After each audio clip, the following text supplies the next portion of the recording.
when Peter Senge wrote his book, The Fifth Discipline, he introduced a conceptualized version of what system thinking is. And if you can see the definition, right, it says it's a discipline for seeing whole rather than parts, for seeing patterns of change rather than static snapshots, and for understanding subtle interconnectedness that gives living system their unique character. It looks like a very textbook kind of definition. Don't bother too much about it, right?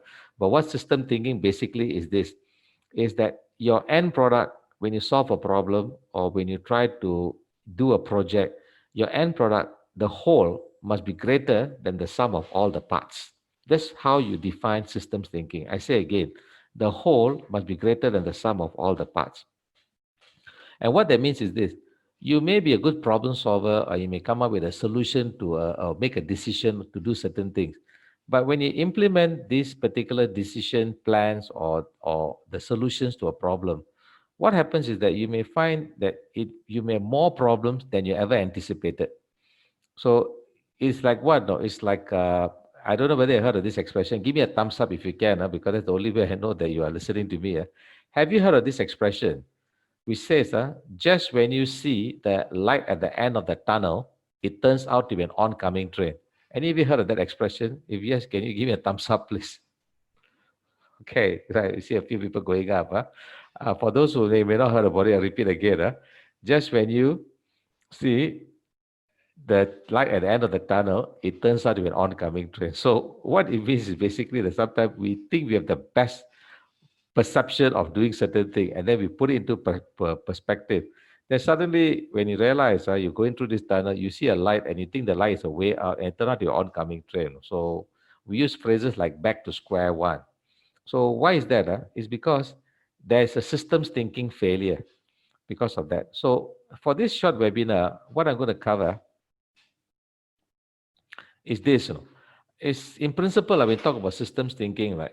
It's basically how you look at the big picture. So thinking of the big picture, what is the end result looks like. And also systems thinking, we use it to balance short-term and long-term perspective. So when you want to find a solution to a problem, you may find that your solution may be short-term, okay, but long-term may give other problems. So you need to look to see whether when is it possible for you to use systems thinking, right? And whether this thing they're using, does it give you a long-term solution or is just a short-term solution? Now, do not get confused. Doesn't mean that whenever you solve a problem, you always need to look for a long-term solution, because that's the reason why sometimes people become exhausted, because sometimes the problem that you face may only require a short-term solution.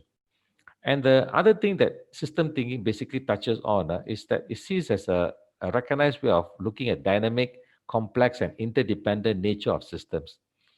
And you also find that in systems thinking, there's this thing called the tangible and the intangibles. The tangibles are the one that you can see. The intangibles are the ones that you may find that you cannot see, but it may affect you in some way. So when we speak about systems thinking, what we got to do is that we need to use certain methodologies. So this is something I will share with you. Um, this particular picture, if you look at it, you see you have a main system whereby you see there's a circle around the guy, and then you notice within the system, right, you have things like a distinction made by someone, then there's the environment, then the system of interest, and then something got a subsystem.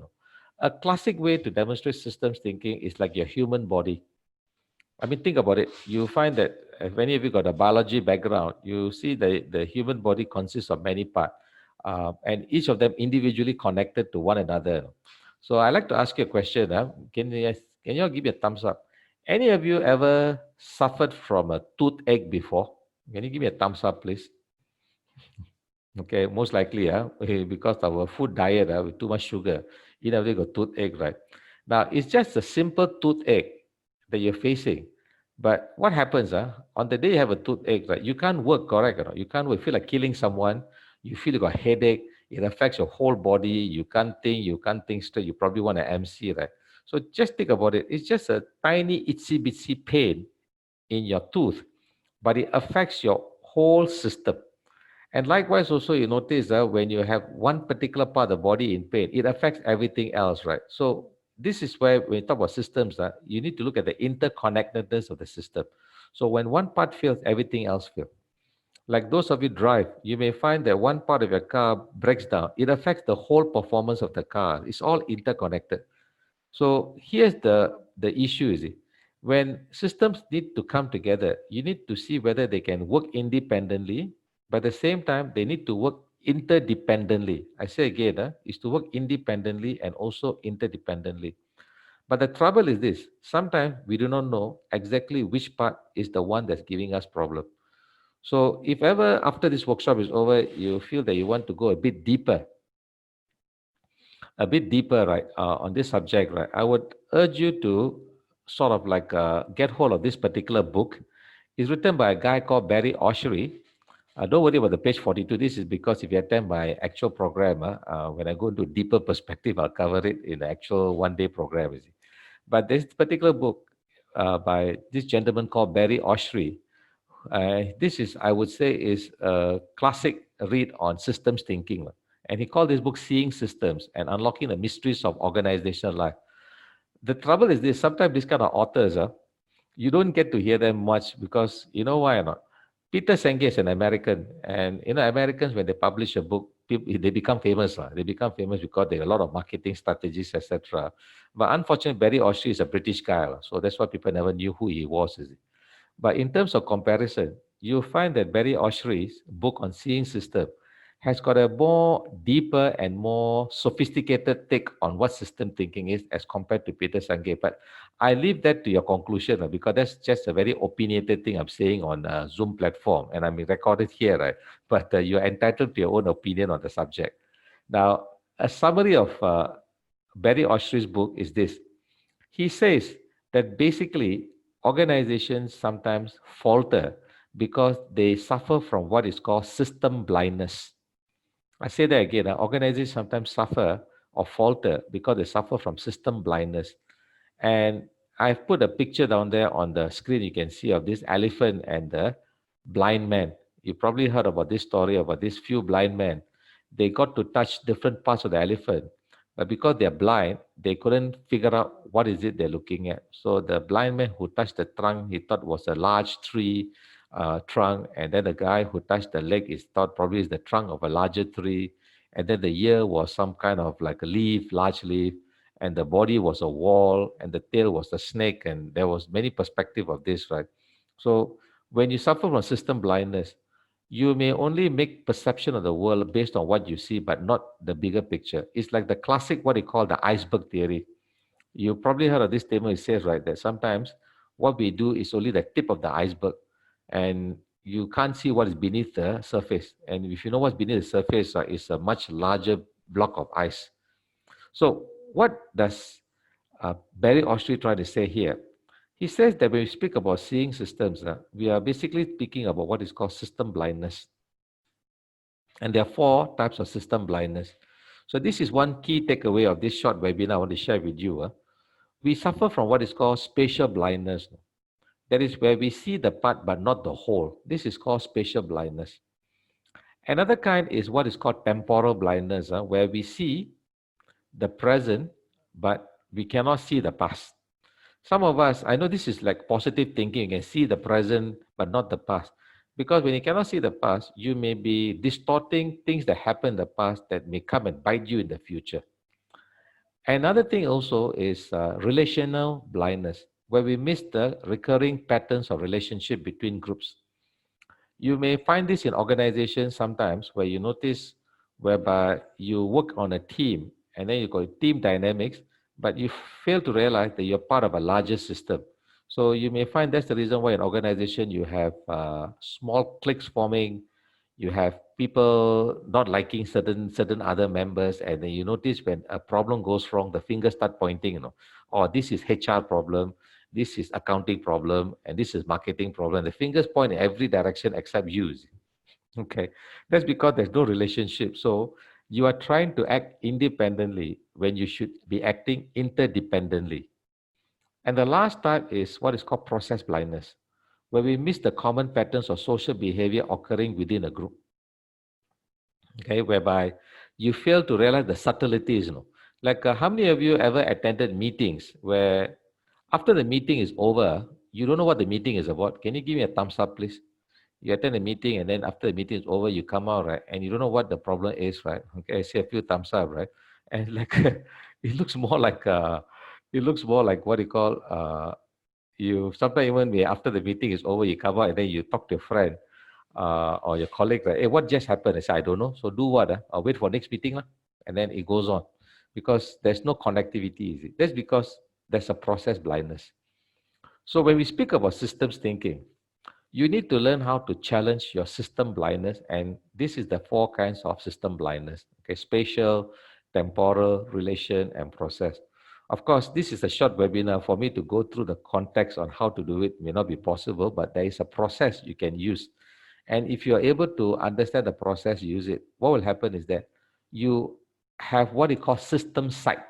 That means you can look at things you never anticipated and you can look beyond what is happening. So here's a statement I would like to give you. Consider this particular statement.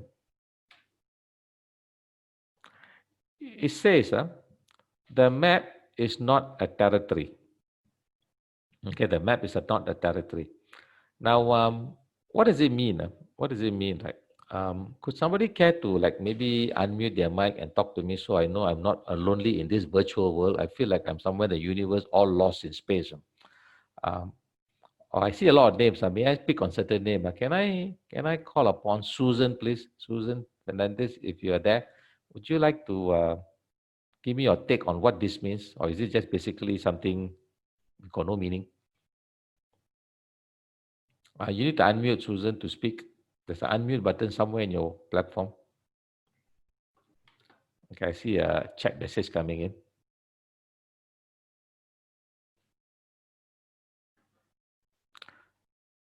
Sorry, you must excuse me because my screen is a bit different from your screen. The thing when I start sharing, I can't see my chat and everything. It goes off.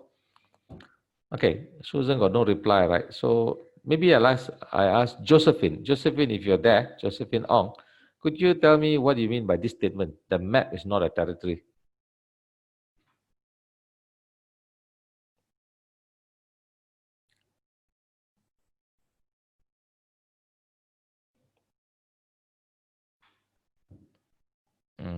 Okay, Josephine having some problem also, right?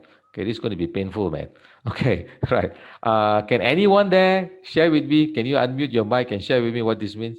Okay. At least somebody chatting away. Map is just a guide. Okay, map is just a guide. Okay, right. Somebody writing on my screen. Please don't do that. Okay, because I will have to remove the thing and it will appear on all the screen. Okay, so let me erase that. So Grace, okay, Grace, you put that not a private, not a what you call final destination. Map is an illustration. I think we cannot unmute yourself. Oh, okay, right, all right. So you unmute yourself. Okay, fine. You can chat with me, right? So okay, I got a few responses. Now, this was a statement made by a gentleman called Milton Friedman. Sorry, not Milton Friedman. Milton Erickson. And what he meant, okay, Sally said, don't restrict yourself to whatever there is on the map. Map is abstract, does not represent reality. Okay, right, good. There's some good responses coming in. Right, you're not wrong. See, when you say the map is not the territory, what it means is that the way I see things is very different from the way another person sees it. It's two different perspectives. So I may see an elephant, but you may see maybe something else. Maybe you see a pink elephant, okay? Or if you look at a color, and you may say that I say it's blue, but you may say no, this is indigo or this is cobalt. Now all these are shades of blue, but we may perceive the blue in different perspective. So if you can appreciate this, the concept of map territory very much distinguishes the concept of systems thinking, because it's how you align your thought processes with that of another person. And it's more easily said than done, is it? So if you were to focus on system thinking, there are some benefits you may get from this process. Systems thinking, we use it for the purpose of risk mitigation. It also allows you to identify emerging markets and product line, and also the ability to see potential problems arising and taking steps to manage them even before they occur. And the other aspect of system thinking is also conducting effective meetings. Like I told you, right? Sometimes you go for meetings, you may find that there's no agenda, or even there's an agenda, it doesn't solve the problem. And the other thing about system thinking is that it's intended to be more solution focused rather than problem centric. And when you have a very powerful concept of system thinking, that you can do what you think called the take the bull by the horn culture. So rather than just give you all these facts, let me share with you a case study. Right now, we use systems thinking in a broad term, basically for the purpose of trying to define and solve complex problems. So I want to share with you a case study on this. Some of you may probably heard of this. In 1972, which is about 10 years after NASA was able to conquer space and eventually land a man on the moon, they had a huge audit. And during the audit, it was a story that NASA actually spent, if you look at this slide, they actually spent $12 billion to develop a pen that can write in zero gravity, upside down, underwater, on any surface. $12 billion, that's what they spent on a pen. Now, some of you may have heard of this particular story. I won't be surprised, because the storyline, right, when this happened, the Russians were laughing all the way to the bank because the Russians used a pencil instead of a pen. Now, it looks as if that in a situation like this, that the Americans, yeah, I know Grace is super funny, right? The Americans were stupid in spending that kind of money, and the Russians, wow, intelligent, because you want to write, why not pencil? Pencil can write any surface, no issue, right? But you see, this is because it looks like a funny joke. In fact, it's become a joke, and in fact, people use it to make fun of the Americans. But what if I to tell you, the Americans were able to justify to their auditors the cost of the $12 billion they used to spend on developing the pen. And you know why? Because, ladies and gentlemen, using a pencil in space is dangerous, right? So NASA used the pen, and Russia used a pencil, right? But using a pencil in space is dangerous. Now, if you don't have any technical knowledge, let me fill in the blank for you. The pencil lead is made of carbon. Carbon is a good conductor. Well, it's a conductor, not a good conductor. It's a conductor of electricity. It's a semiconductor, actually. Now, the thing is this: when you start writing with your pencil, and those of you try writing pencil, what happens? As you're writing, you got minuscule particles of the carbon lead that falls on your paper. Sometimes when you're writing, you shift, you push it away or blow the things away.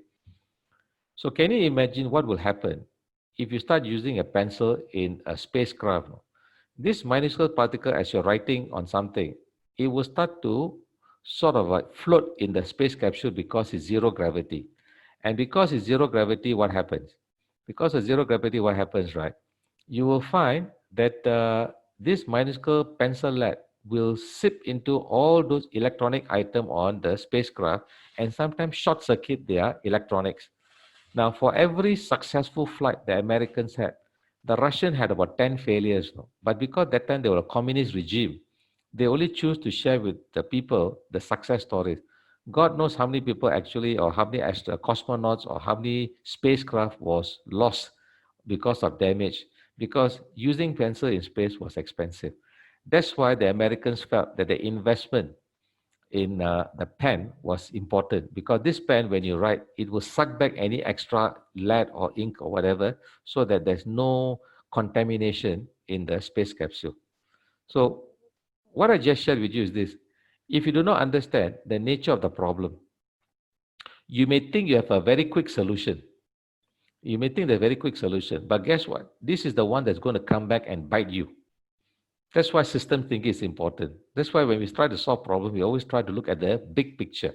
What is it you're trying to solve, right? So spending $12 billion on a pen that can write in space was a good investment for NASA, because imagine how much more it costs to shoot a spacecraft into the space, right? So that's the thing. But then again, there's another problem I'd like to share with you, and I just sharing with you the space race because this is something we all can relate to, because it's like childhood thing. Even those of you who got no science background, you find that this is something I relate to. Occasionally, you may find that the spacecraft that you have, the Russians, they actually were ahead of the Americans in sending a man to space. In fact, when you talk about space race, the Russian won against the American. The first man in space, can anybody chat with me? Can anybody tell me who's the first man in space, please? I'm just waiting for a chat. Anybody can chat with me what the first man in space? Could somebody type it out for me so I can see? Okay, that's right. It's Delha. Thank you. Right. Okay, Suchi. Right, you got the answer correct. Because you know why? Sometimes when I ask this question, right, the normal answer that comes back, right, is actually Neil Armstrong. So at least now it's vindicated that at least there's some people there. It's Yuri Gagarin. All right. Yeah, Grace. Thank you for that. Right. Okay. Google helps lah. So the first man in space was Yuri Gagarin, and in fact, the first woman in space was actually Maria Tereshkova. Sorry, Valentina Tereshkova, not Tereshkova, right? But the first man in the moon was, of course, Neil Armstrong 9 years later in 1969. So the thing is this, how come that the Russians were able to get ahead in the space race than the Americans, right? It's because of something very unique, very unique. It's because of the railway station the Russians had. So what am I talking about, right? The railway station. The Russian rail line is a bit broader than the American rail. So their trains are larger. When you have a larger train, you can hold a larger equipment.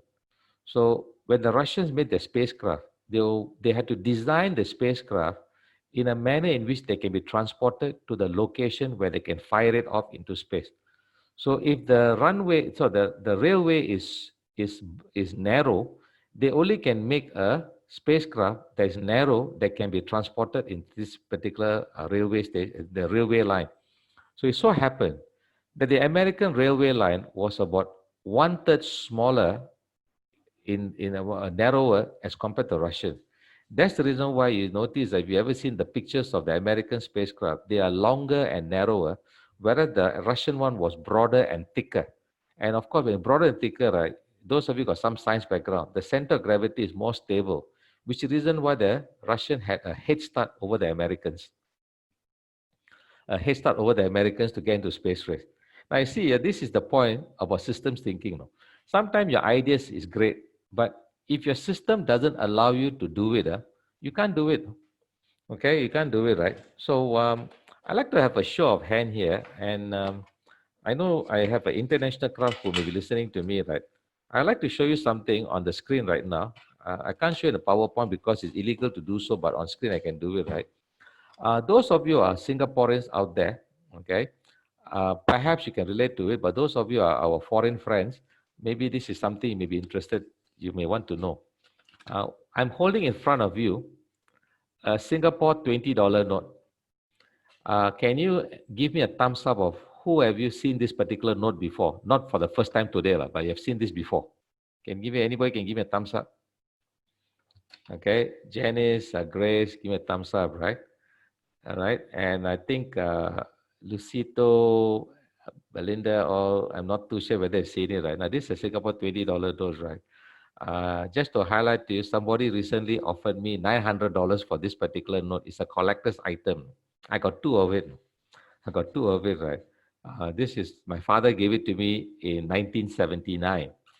Now, why am I showing this to you? Is because I'm not going to put it up in Carousel and sell it. Carousel and sell it, right? Okay, I know somebody said Grace shows your age, right? But I want to say, those of you who put your thumbs up for this particular note, can you tell me what is behind this particular note? Can you tell me what's behind this particular note? Anyone? Can you chat with me too? I saw some thumbs up, right? Can you tell me what is behind this particular note? I'll just wait for a short while for a response.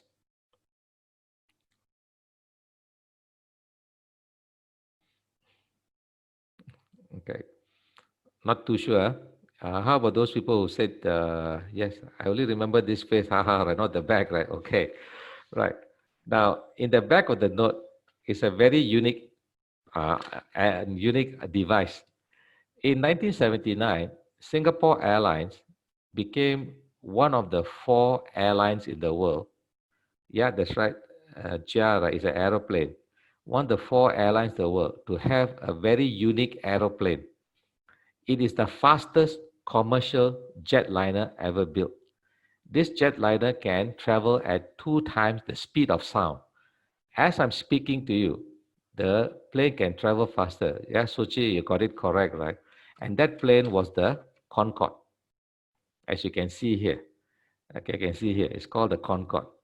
It was actually the most joyous moment for Singapore Airlines because we're the only Asian country to own the largest plane in the fastest plane in the world, a commercial jetliner. And the other 3 companies that had this was British Airways, Aeroflot, and Air France. And if you want to know how fast the speed of the Concorde is, twice the speed of sound, you can have you'll be in London in 8 hours. So if you take a flight in Singapore at 8 o'clock in the morning, at 8 p.m. you can have dinner in London. That's how fast, 8 hours straight from Singapore to London. And I'm talking about 1979. A one-way ticket to London will cost you at least about $8,000. All right, $8,000, right? And some of you giving that particular link, etc. Good for you, right? To go and have a look, right? Now the thing is this, this service that Singapore Airline offered only lasted for 18 months, after which they had to give up the Concorde. It's not because the plane is not good. It's not because that the plane was had some issues of fault. It's because you know why. In 1979, for those Singaporeans, now that your age is of a concern, right? Singapore Airlines was operating from Paya Lebar Airport. Changi Airport has not been built yet. It was in the process of being built. It was in the process of being built. And the thing is this, the Paya Lebar Airport, the runway was a little bit shorter than the Changi Airport. When a plane comes to land, it has to land by only occupying 1/3 of the runway, because the other 2/3 is for emergency. But the Concorde takes almost half the runway to come to complete stop. It was so fast, they had to put parachute behind, such that when it came in for landing, the parachute comes up to bring the plane to a stop. Now, the passengers in the plane had to wear a different kind of seat belt. It's not the one you see when you travel in the plane where you put it by your waist. This seat belt is like a fighter jet seat belt, like what a fighter pilot put a seat belt that actually straps you to the seat. And it was highly uncomfortable because it's unlike, when you're flying on a normal flight, where after a certain time, you're allowed to release your seat belt. But for the Concorde, you need to wear the seat belt throughout the whole journey. And the air crew had to be specially trained to be able to work with that particular speed at which the aeroplane travel. After time, they discovered that the people just couldn't adapt to this aeroplane anymore. They couldn't just fathom the idea that traveling so far. So after 18 months, the idea failed. The idea failed. Yes, too fast to handle, literally. So what am I talking about, right? In systems thinking, this is the biggest challenge you have. It's not about having your best idea. So I'm going to repeat this. Do pay attention to what I'm going to say. System thinking is not about having the best idea. It's about coming up with an idea that has the best buy-ins.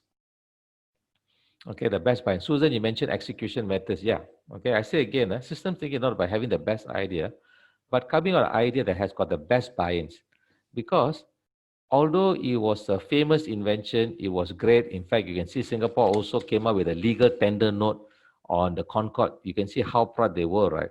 But the thing was that there was unintended consequences of the plane. And the unintended consequences was basically the people, the passengers, they could not appreciate the speed. They could not appreciate the speed. They found it a bit surrealistic. They found it a little bit unreal. And then that's it. They faltered and they gave up. But that doesn't mean it's a bad idea. Right? It's just that it didn't work. So the key in systems thinking, or if you want to know why is it we need to do systems thinking, is that we need to try to do system thinking so that we can try to minimize the possibility of what is called unintended consequences. So unintended consequences, just to let you know, can be something positive or it can be negative. Because unintended consequence, right, if you see this slide, it can reap you unexpected benefits. It can also cause you unexpected damages. And sometimes it can have perverse effects. So it's hard to actually demonstrate exactly what can go wrong. Therefore, there's this expression I like to share with all of you. Maybe you may heard about it before. If you heard of this before, do give me a thumbs up. And this expression, the road to hell is paved with good intentions. I say again, the road to hell is always paved with good intentions. Any of you heard of this statement before? Okay. Suchi, I have, right? Okay. There's at least 1% have heard it, right? I love that statement because it actually embraces the concept of why you are attending this short webinar. No?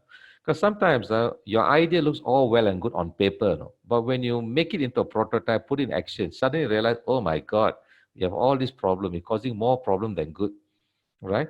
One good example, of this, you think about it. How did COVID-19 come about? Okay, this one is a very personal opinion. But the thing is this, there are some medical doctors who already predicted a possible super bug that's going to affect us. I never knew it's going to be in my lifetime. No, I was hoping that somewhere in the future after I die, that is not my problem anymore. Right? And I have to languish in this particular lifetime. And why is that? In the last 50 years, ever since the penicillin was discovered, what happened? You may find that doctors start giving a lot of antibiotics. The medicine became stronger and stronger, right? And just like we evolve, the viruses and the bacteria also evolve. No? So what we are facing now is a super bug. No? And the super bug is because of the fact of what? It's because we were medically so advanced that there's unexpected damage. The system failed.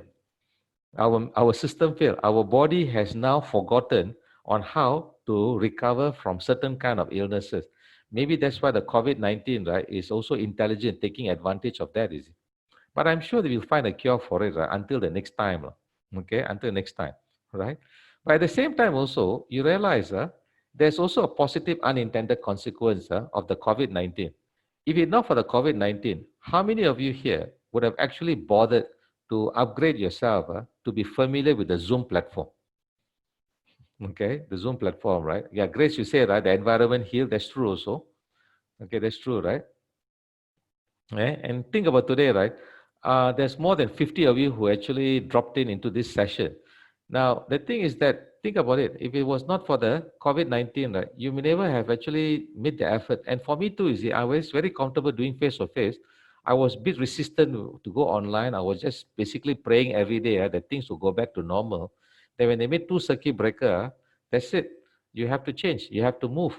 So now you notice we're all comfortable in the virtual platform. You can come in anytime, and once this particular workshop is over, you not to have to take a MRT back home, get stuck in the jam, right? You're at home, right? You can have your dinner, and things are like fine. Okay, although can get a bit boring, okay, but still it's safe. So this is what system thinking does. Sometimes it leads to unintended consequences. So what is the key to become a good systems thinker? Three things. Three things. Got three. Put your three fingers out. Three things. The characteristic of system thinking is that it should allow the system to become resilient. So it's called resilience. Secondly, a good systems process should be self-organizing. That means it must be self-healing. A good way to demonstrate self-organization is your human body. Please don't do this. Please don't do that. But if you cut your finger, what happens? You cut your finger, what happens, right? I mean, you need to take care. You need to keep the wound clean, etc. You put a bandage to it, right? But in a few days, the wound will heal. So you see, when people go for surgery, after the surgery, when the doctor comes and see you when everything is okay, the doctor will tell you one thing, I've done my part, now leave it to nature.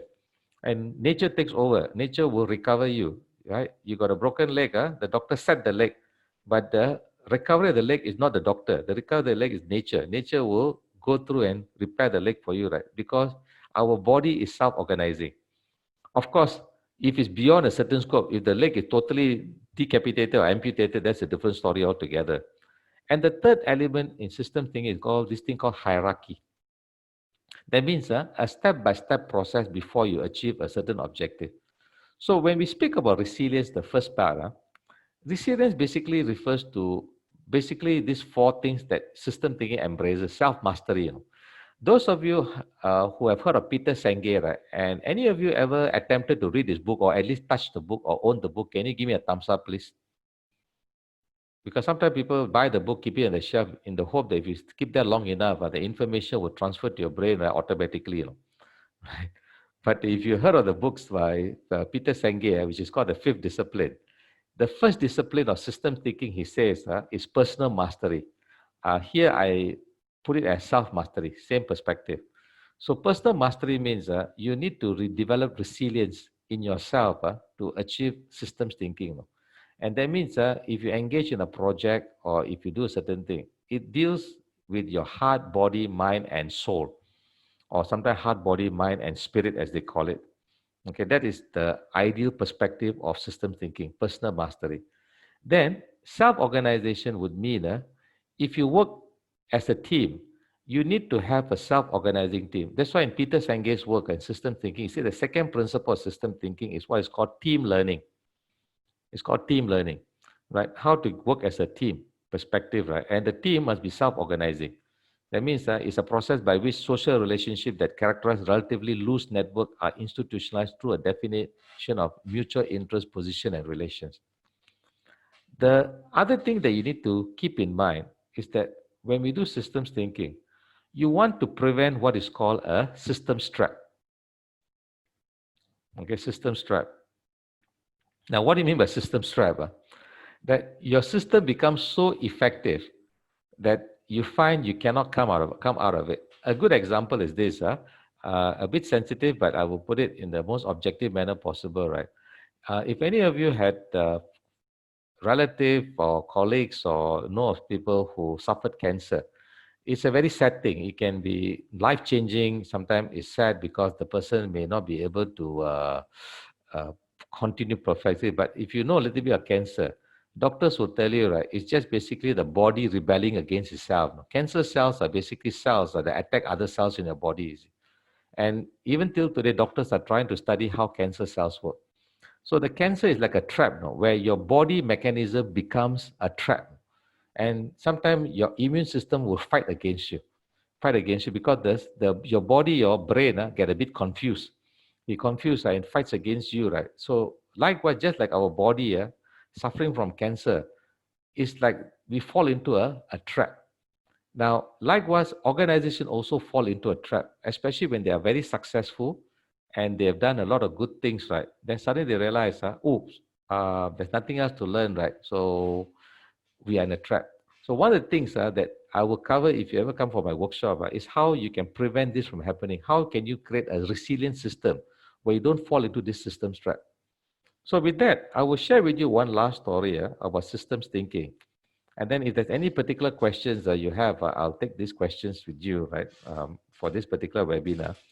And those of you Singaporeans, okay, this is something you may be able to appreciate a little bit.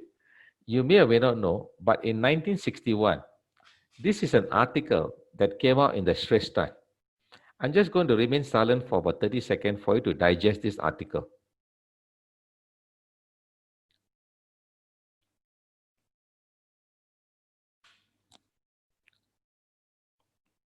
Okay. Can anyone give me a thumbs up? Have you heard of this story before? No? Of how Singapore helped the Sarawakians. That time they were not part of Malaysia yet. How Singapore operated, how the Sarawakians, because they were ravaged by what is called rats. Ravaged by rats. Okay. Now, why am I sharing this story? This is a classic example of systems thinking failure.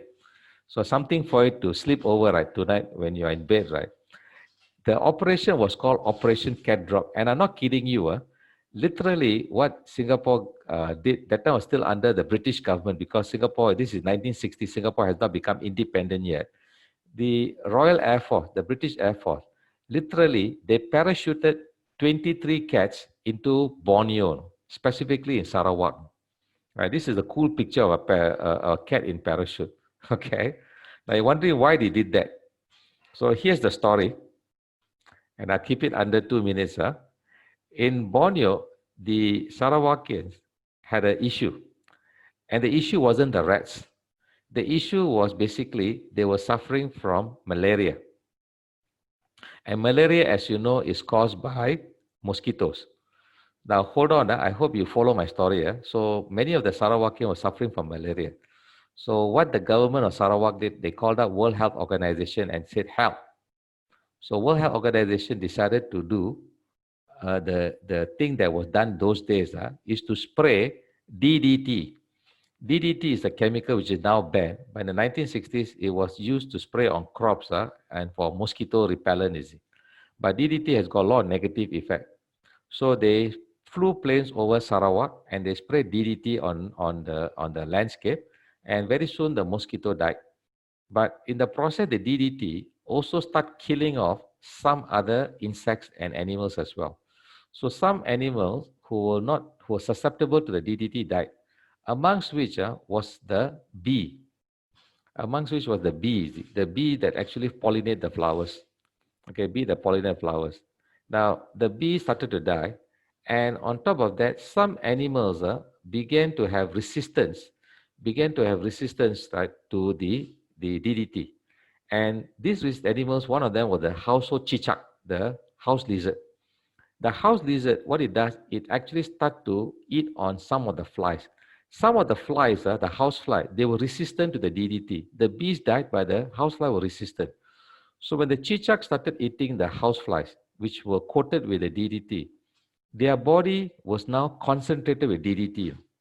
Now, what happened was that this chichak, because they were consuming a lot of this house fly, which is contaminated DDT, right? When they start eating it, surprising that this chichak started to turn blue in color. Okay, now this is where the story gets a bit interesting. The chicha became blue in color. In the night, the blue color chicha, can you imagine running on your, I know chicha quite disgusting, but can you imagine now on your wall, you got all blue color chicha running around. It's quite attractive. And this running of this chicha right, attracted the cats. So the cats started chasing the chicha and then they start eating the chicha. And because the cats were not immune from the DDT, when they ate all these contaminated chicha, they died. The cat started to die. So once the cat started to die, guess what happened? You know what they say, when the cat's away, the mouse start to play, right? The rats started to come out and the rats started to eat the crops. Now the Sarawakian had a bigger problem. No mosquitoes, no cats, no housefly, lot of lizards, right? Being eaten by cats, cats dying, and now a lot of rats. And rats don't like chichak. And rats are immune to the chichak as well. So now the rest will think they call back World Health Organization, they have to help. And now the problem is that how to do it, right? Okay, I know it's quite scary story, is that they decided that the only way is to introduce cats. So literally, they had 23 cats of the known for their mousing ability, right? And they parachuted them into Borneo to solve the problem, to eventually stabilize the situation. Now, this is a true life story. Okay, this is a true life story, right? If you want to know more about it, right, you may want to pick up this particular book online, and you may want to contemplate. If you want a light reading on systems thinking, I would recommend this book. It's called Parachuting Cats into Borneo and Other Lessons from the Change Cafe, right? Brilliant book, right? And if you want to make sure I'm not kidding, this is a picture of a cat. You see the blue color lizard down there? Okay, that's how a lizard looks like. Quite disgusting. Okay, so there you are, people. This is a very small take on what system thinking is.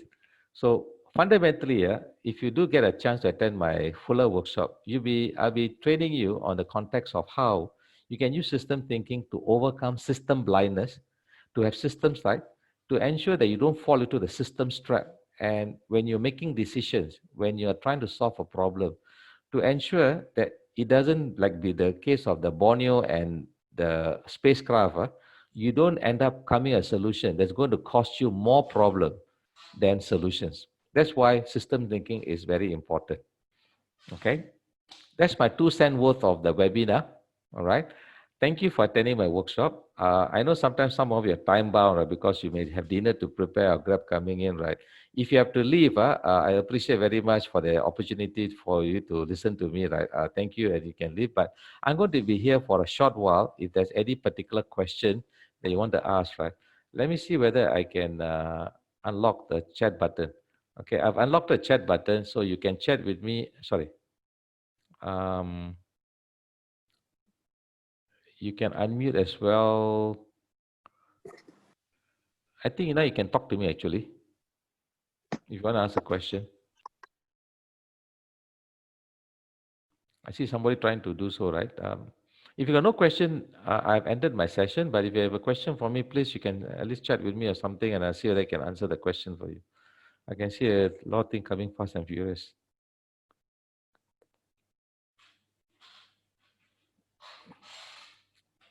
Any questions, people, about these, about systems thinking, or to ask me from what I've covered with you? Okay, thank you. Thank you for those I think. If you have to leave, you leave. I understand because I always very time bound. Don't like to keep people unnecessarily long. Okay, right. Now, if you are interested to know a little bit more, there's a lot of things we'll be covering in the workshop. So you can contact Aventis. You can contact Aventis, right? And if you want to know more about this particular course, there's a QR code on your screen right now. You can take a QR code and find out a little bit more about it, right? But any which way, right, thank you for the opportunity to, come and listen to my webpage webinar. Hope to see you in the real virtual world.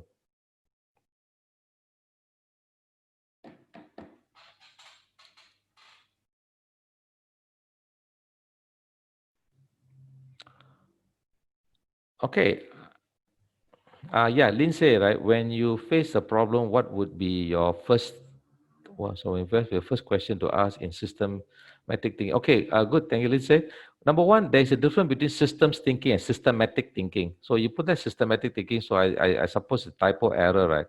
Because systematic thinking is like a structured thinking. Step one, step two, step. That's systematic. System thinking is a whole. Okay, it's a whole. You don't see it as step one, step two. It's a whole. So your answer to the question is this: that when you face a problem, what will be your first question, right? The first question, right, is this: your solution, if you're going to find it, will it fit into your current situation?